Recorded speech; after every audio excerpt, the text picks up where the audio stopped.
Hey guys, welcome to Fight Speak.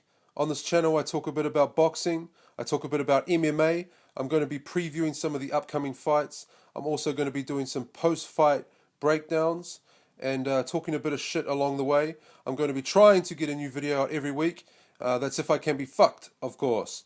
Alright, today I wanted to start with talking about Tyson Fury and why I believe he is one of the most underrated fighters in boxing, and also I want to talk about his victory over Vladimir Klitschko in Germany, just how good this victory was. I'm also going to talk about Anthony Joshua's victory over Klitschko and just talk about the differences in styles and the differences in the matchup. I've heard things like, if the Vladimir that fought Anthony Joshua had fought Tyson Fury, he would have knocked Tyson Fury out. And I'm going to explain why that just isn't necessarily the case. We're going to start off with by looking at a clip. It's been on the internet for a little while, about 3 or 4 years. It's a clip of Tyson Fury body sparring with his cousin Hughie Fury. And granted, in the clip, Hughie Fury is a little bit younger, but you'll still get the fair idea. We're going to be looking at Tyson Fury's movement in this clip and just how good it is. Alright, here we go. So here we see them body sparring. Now the first thing that you will notice is the size difference. Tyson Fury obviously towering over his cousin there. And to put it into a bit of perspective, Hughie Fury is 6'6" tall. He is the same height as Anthony Joshua and Vladimir Klitschko. And Tyson Fury is 6'9" tall. So this guy could be playing a forward position in the NBA. So the second thing you'll notice is his footwork.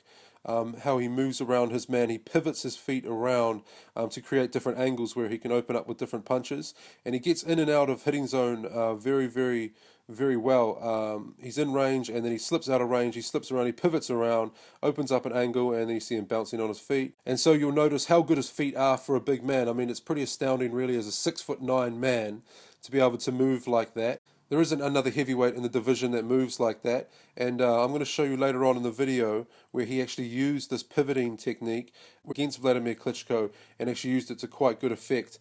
I believe that in that fight, Tyson Fury actually made Vladimir Klitschko look bad, and it wasn't a case of Vladimir Klitschko not being in the best possible shape or not having a good fight camp or not his age or anything like that. Tyson Fury just made the guy look bad. He actually dominated the guy.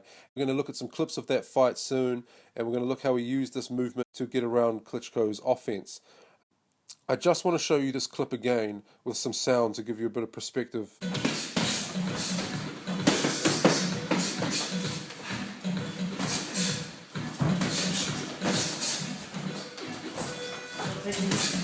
Good moves, Tyson, that's it. Plenty of footwork.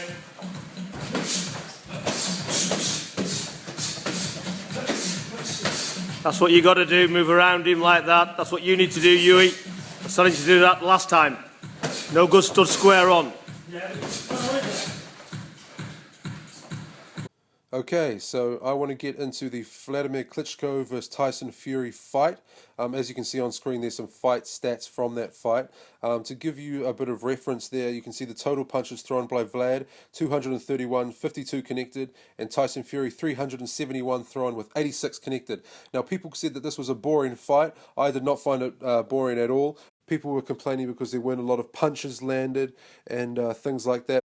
In the fight that AJ and Vladimir Klitschko had, Vladimir Klitschko landed 94 punches on Anthony Joshua, and Anthony Joshua landed 107 on Vladimir Klitschko. Now, as you can see in this fight, Vladimir actually only landed 52 punches. He only connected in the whole fight in 12 rounds, 52 times on Tyson Fury, and we're going to look at some of the reasons why. Now, as you can see here, obviously Tyson Fury's reach was a massive advantage, and this was something that Vladimir was not accustomed to dealing with.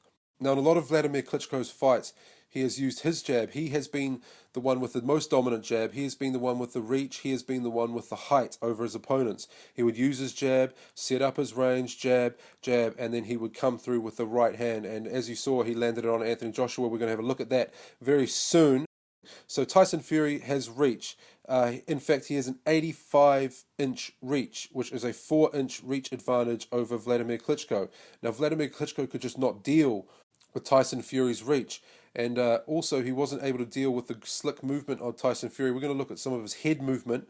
We're going to look at the footwork that we saw earlier, and we're going to see how his reach really played a part in this fight. He switched into Vladimir Klitschko, and it really didn't give a chance for Vladimir Klitschko to launch that right hand, which is his main weapon. Now, the reason he wasn't able to launch his main weapon on Tyson Fury was because Tyson Fury did not stay in the same spot for more than a couple of seconds. He was constantly flinching, he was constantly moving, and let's have a look at it now. Alright, so here you go, we're looking at some of the fight here from the Tyson Fury-Vladimir Klitschko fight.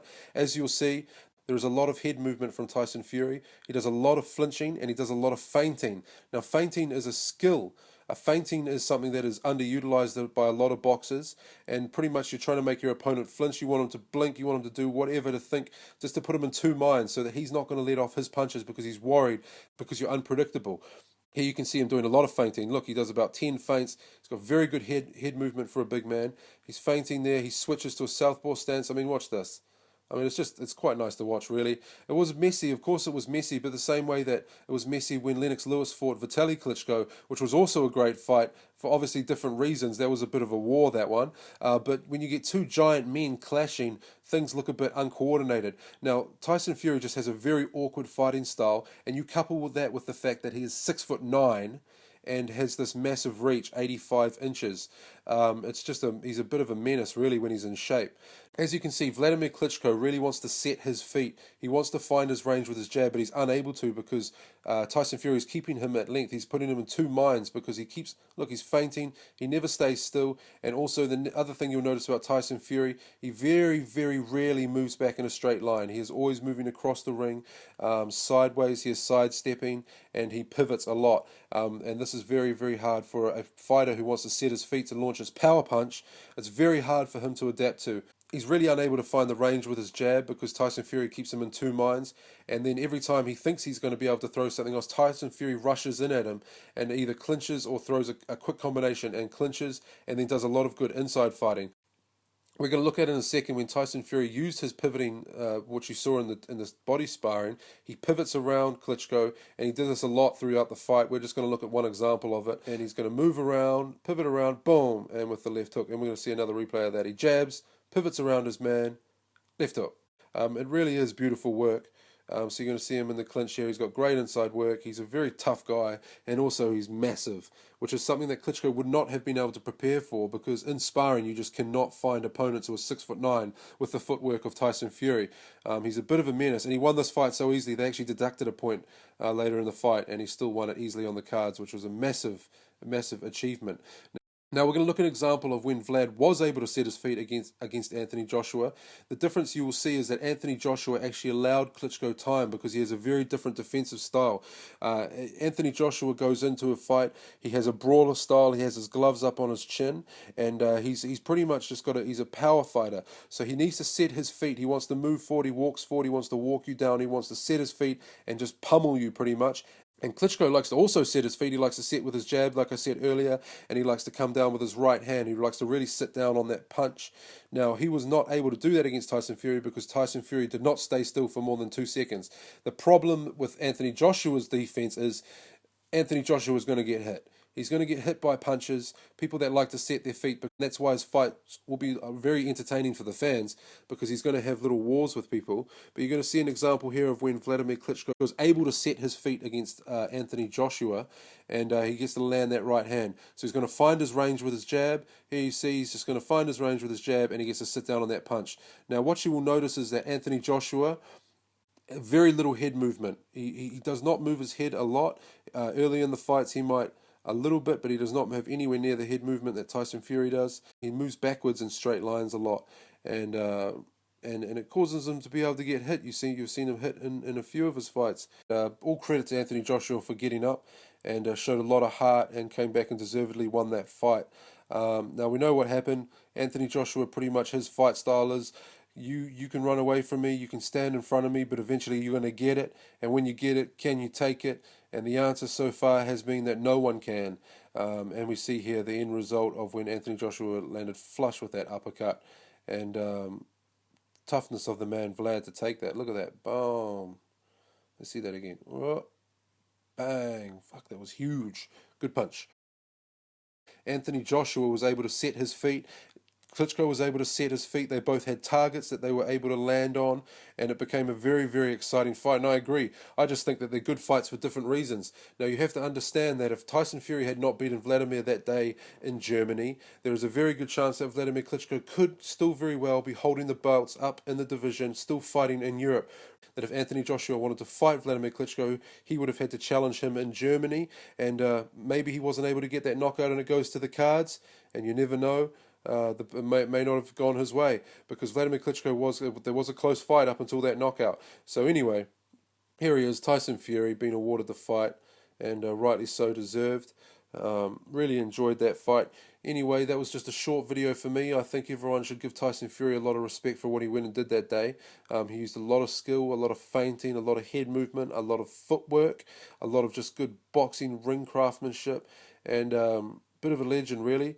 Doesn't really matter what you think about him personally, because all we really care about is boxing, and that's all that's important to me. I believe he is one of the most underrated fighters, and I, for one, would love to see him back. Hopefully he can sort his personal stuff out, get himself back in shape, and get in the ring and fight Anthony Joshua. I mean, no matter who you think will win, just imagine the build-up to that fight. Just imagine that fight night. I'd love to see that one. I, for one, would love to see him back in that ring. So let's hope he can get himself together and get his personal life back together, get himself back in shape, and get back in that ring. Thanks, everyone. Please subscribe if you liked it. Also, like this video, share it, just do whatever. That'll be all good. I'll have some more videos for you soon. But for right now, I'll catch you later.